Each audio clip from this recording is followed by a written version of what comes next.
प्रिय विद्यार्थी मित्रांनो, गेल्या लेक्चरमध्ये आपण क्लॉजेसचा अभ्यास करत होतो आणि तुम्हाला नाऊन क्लॉज आणि ॲडजेक्टिव्ह क्लॉज मी शिकवत होते.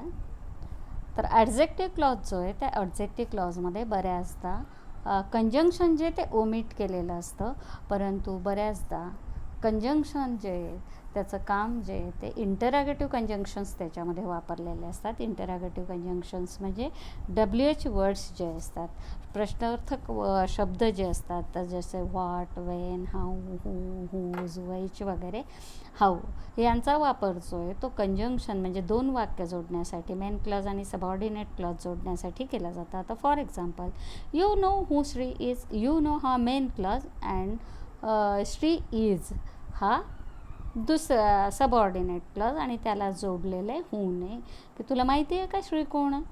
So here who, it is a conjunction, it is joining the main clause and subordinate clause. You know where Sarthak came from. तुला माहिती आहे का की सार्थक कुठून आला आहे. where it is used as a conjunction, की whose जो आहे त्याच्यामुळे you know हा मेन क्लॉज त्या आणि सार्थक केम फ्रॉम हा सबऑर्डिनेट क्लॉज त्याला जोडला गेला आहे. किंवा तिसरं वाक्य आपण बघू शकतो, we cannot say how he achieved this goal. तर याच्यामध्ये वी कॅनॉट से हा झाला मेन क्लॉज आणि ही अचीव्ड धिस गोल हा झाला सबऑर्डिनेट क्लॉज आणि तो सबऑर्डिनेट क्लॉज मेन क्लॉजशी हे दोन क्लॉज जोडण्यासाठी वापरलेला आहे हाऊ. किंवा पुढचं वाक्य आपण घेऊ शकतो, it is uncertain weather he will come. तर याच्यात इट इज अनसर्टन हा मेन क्लॉज आहे आणि ही विल कम हा जो आहे तो सबऑर्डिनेट क्लॉज आहे आणि ते दोन क्लॉजेस जोडण्यासाठी वेदर हा जो शब्द आहे तो कंजंक्शन म्हणून वापरला आहे. Science teaches us why the fall of mercury portends rain. तर याच्यामध्ये सायन्स टीचेस अस हा मेन क्लॉज आहे आणि the fall of mercury portends rain हा सबऑर्डिनेट क्लॉज आहे आणि तो व्हायने जोडला गेलेला आहे. He asked me how old I am. तर याच्यामध्ये ही आस्क्ड मी हा मेन क्लॉज आहे आणि हाऊ ओल्ड आय ॲम हा जो आहे हा subordinate clause. So all these are the adjective clauses and now we will turn to adverbial clause. What is adverbial clause? The clause which works as an adverbial for the main clause, it is called as adverbial clause. की जो subordinate clause main क्लॉजचा ॲडव्हर्बियल म्हणून काम करतो त्याला ॲडव्हर्बियल clause असं म्हटलं जातं. म्हणजे मेन क्लॉजमध्ये जे व्हर्ब असेल त्या व्हर्बबद्दल जास्तीची माहिती ज्याच्यामध्ये दिलेली असते त्यावेळी त्याला ॲडव्हर्बियल क्लॉज म्हणतात. म्हणजे एखादी घटना घडली ती कुठे घडली, केव्हा घडली, कशा पद्धतीने घडली, किती प्रमाणात घडली, हे सगळं ज्याच्यात मांडलं जातं त्याला म्हणतो आपण ॲडव्हर्बियल क्लॉज. आणि हे जे ॲडव्हर्बियल क्लॉज आहे, what is adverbial clause? The clause which the subordinate clause which works as an adverbial for the main clause, it is called as adverbial clause. तर हे adverbial clause जो आहे हा ॲडव्हर्बियलच्या प्रकारानुसार it can be adverbial of place, it can be adverbial of time, it can be adverbial of manner, it can be adverbial of degree, it can show certainty, it can show uncertainty, it can show reason behind any incident, की एखादी काही घटना घडली असेल त्याचं नेमकं कारण काय ते पण त्याच्यामध्ये एक्सप्लेन केलेलं असतं. तर हे जे सगळे ते ॲडव्हर्बियल क्लॉजेस असतात. For example, he went after the sun had risen. He went हा मेन क्लॉज आणि द सन हॅड रायझन हा सबऑर्डिनेट क्लॉज आणि ह्या दोघांना जोडलं आहे आफ्टरने. हे आफ्टर काय दाखवतं आहे, he went after the sun has risen. तो केव्हा गेला, की सूर्य उगवल्यानंतर तो गेला. म्हणजे जाण्याची जी प्रक्रिया आहे त्याचा टायमिंग त्यांनी त्याच्यात सांगितला आहे, त्याच्याबद्दलची जास्तीची माहिती दिली आहे. So this whole clause the after the sun had risen it works as a adverbial for the main clause. He went तो गेला, केव्हा गेला, after the sun had risen, की जेव्हा सूर्य उगवला, सूर्य उगवल्यानंतर तो गेला. म्हणजे जाण्याची जी प्रक्रिया आहे त्याचा वेळ केव्हा आहे ते त्यांनी त्याच्यामध्ये सांगितलं आहे. It is the adverbial of time. Adverbial clauses form a greater number of subordinate clauses and may be divided into many clauses as adverbs. की ते ॲडव्हर्ब म्हणून जसे आपण ॲडव्हर्बला डिव्हाइड करतो त्याच पद्धतीने ॲडव्हर्बियलसुद्धा वेगवेगळ्या पद्धतीने आपण क्लासिफाय करू शकतो. The first is adverbial of place. We remain where we are. We remain हा main clause and where we are की आम्ही जिथं होतो ना तिथंच थांबलेलो आहोत. It shows the place. It is the adverbial of place. Such clauses are introduced by relative adverbs of place, where, whither, whenever, wheresoever अशा शब्दांनी हा जो क्लॉज आहे हा जोडलेला असतो. It stands where it's placed. Where I placed it stands हे काय हा मेन क्लॉज आहे. And where I placed it हा सबऑर्डिनेट क्लॉज आहे की ते तिथंच आहे कुठं की जिथं मी ठेवलं होतं. So it is the adverbial of place. Then adverbial of time की जे ॲडव्हर्बियल किंवा जो क्लॉज ॲडव्हर्बियल क्लॉज हा एखादी घटना किंवा ती क्रिया केव्हा घडली त्याचा वेळ काळ सांगतो त्यावेळी त्याला ॲडव्हर्बियल ऑफ टाईम म्हटलं जातं. For example, Dhruv wrote as soon as the news arrived. Dhruv wrote हा आहे मेन क्लॉज आणि द न्यूज अराइव्ड हा आहे तुमचा सबऑर्डिनेट क्लॉज आणि ह्या दोघांना जोडलेलं आहे ॲज सून ॲज याने. आणि हे काय दाखवतं आहे की ध्रुवने लिहिलं. केव्हा लिहिलं की ज्या क्षणी ती न्यूज आली त्या क्षणी त्याने लिहिलं. म्हणजे त्याचा लिहिण्याचा टाईम जो आहे काळ जो आहे तो त्याच्यामध्ये मांडला आहे. दुसरं example, we left while he was speaking. We left this is the main clause and he was speaking, this is subordinate clause, and these two clauses they are joined by while.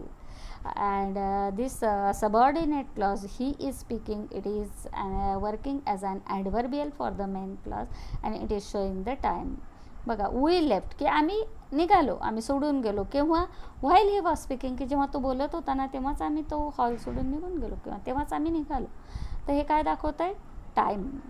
You may go there as often you please की तुम्ही तिथं जाऊ शकतात. केव्हा जाऊ शकतात? जेव्हा जेव्हा तुम्हाला वाटेल त्यावेळी तुम्ही जाऊ शकतात. हे काय दाखवत आहे?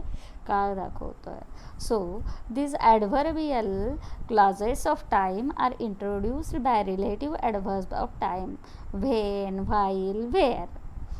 किंवा मग की हे जे असतात ना याच्यात वेन, व्हाईल किंवा व्हेअरने जोडले जातात किंवा त्याच्याऐवजी before, after, since, until, as soon as, no sooner than, just, when, at that moment अशा शब्दांनीसुद्धा हे अशा प्रकारे ते जोडले जाऊ शकतात. त्यानंतरचं ॲडव्हर्बियल आहे ॲडव्हर्बियल ऑफ डिग्री की किती प्रमाणात एखादी गोष्ट आहे. हे कशासाठी असतं की ॲडजेक्टिव्ह विशेषणं जे असतात ना ते सहसा त्याचं प्रमाण जे ते सांगितलेलं असतं. म्हणजे त्याला डिग्री आपण लावू शकतो. डिग्री तुम्हाला माहिती असेल किती डिग्रीज आहेत? 3 डिग्रीज आपण वापरतो. एक असते पॉझिटिव्ह डिग्री की ज्याच्यामध्ये 2 वेगवेगळ्या गोष्टींमध्ये समानता असते. एक जेवढा आहे तेवढाच दुसरा असतो त्यावेळी त्याला पॉझिटिव्ह डिग्री म्हणतात. दुसरी असते कंपॅरेटिव्ह डिग्री की ज्याच्यामध्ये एकापेक्षा दुसरा वरचढ असतो किंवा त्याच्यापेक्षा कमी असतो, कमी किंवा जास्त असतो, त्याच्यामध्ये ती कंपॅरिझन केलेली असते. आणि तिसरी डिग्री जी असते ती सुपरलेटिव्ह डिग्री की याच्यामध्ये एखादी गोष्ट इतर सर्वांपेक्षा वरचढ दाखवली असते, सगळ्यात वरची किंवा सगळ्यात खालची.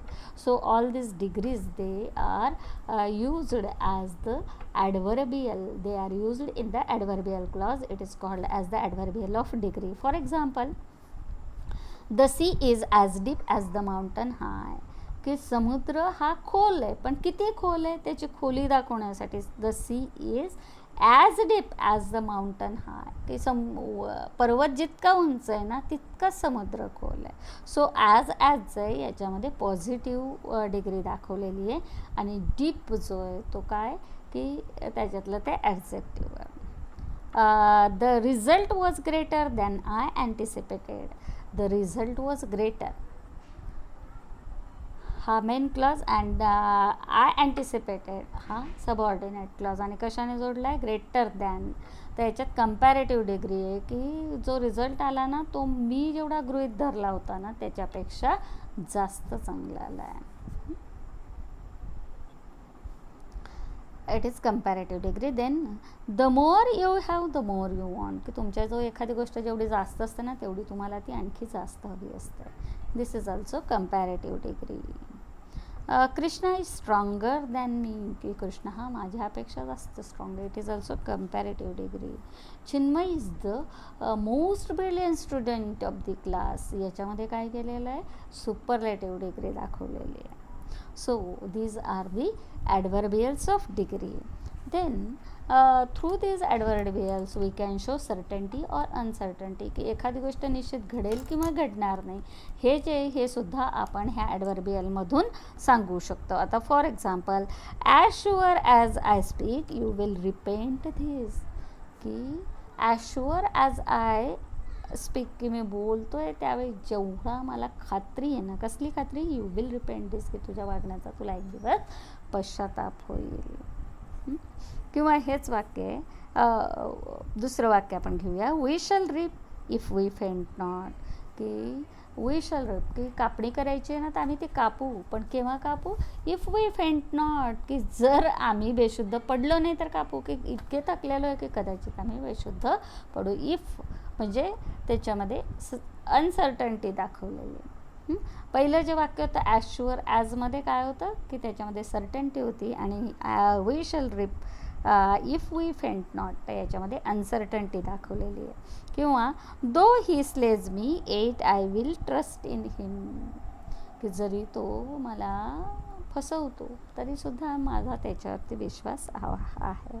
So this adverbial show certainty or uncertainty, and sometimes this adverbial show cause or reason of any happening or anything, की कसल्याही गोष्टीचं एखादं गोष्ट का घडली त्याचं कारण जेव्हा दिलं जातं त्यावेळी ते सुद्धा ॲडव्हर्बियल असतं. For example, the garrison surrendered because their provisions fail, की गॅरिसन जे आहेत त्याने सरेंडर म्हणजे शरणागती पत्करली कारण त्याचे सगळे प्रोव्हिजन्स म्हणजे त्याच्याजवळ असलेल्या सगळ्या गोष्टींचा पुरवठा संपलेला होता.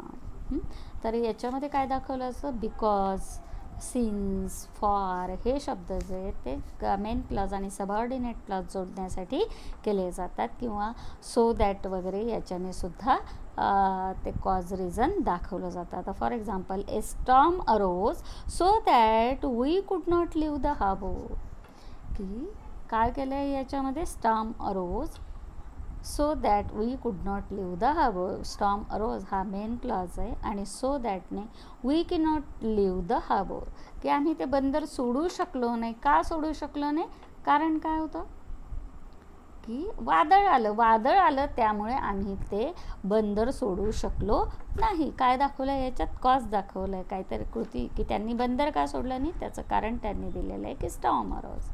So this is cause or reason. Many times the adverbial shows manner, की एखादी कृती कशी घडली, ही वॉक्स फास्टली असं जेव्हा आपण म्हणतो तर त्यावेळी फास्टली काय मॅनर, की चालण्याची पद्धत कशी फास्ट आहे, ते ॲडव्हर्बियल आहे. तर हे ॲडव्हर्बियल जे ते it can be adverbial of manner.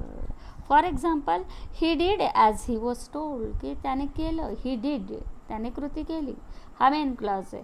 कशी केली, ॲज ही वॉज टोल्ड, की जसं त्याला सांगण्यात आलं होतं त्या पद्धतीने त्याने ती कृती केली. So all these are the clauses, these are the adverbial clauses. So here our topic that is clauses, it is completed. We have seen what is clauses, then we have classified these clauses into noun clause, adjective clause and adverbial clause, and I have explained all these clauses with example. If you do not understand anything, you can ask me, I will clarify your points. की जर समजा तुम्हाला शिकवताना काही समजलं नसेल तर तुम्ही मला अगदी मोकळेपणाने कॉल करून प्रश्न विचारू शकतात. मी तुमच्या शंकांचं समाधान निश्चित करेन, किंवा तुम्ही कमेंट बॉक्समध्ये सुद्धा आपल्या शंका लिहून पाठवू शकतात, आपल्याला उत्तरं मिळतील. तर आपण आता पुन्हा थोड्या वेळासाठी थांबूयात आणि पुढच्या लेक्चरमध्ये आपण पुढच्या युनिटसहित भेटूयात. पुढच्या युनिटमध्ये मी तुम्हाला आता रायटिंग स्किल्स जे आहेत ते शिकवणार आहे. तर आता आपण भेटूया पुढच्या लेक्चरमध्ये. Then goodbye for some time.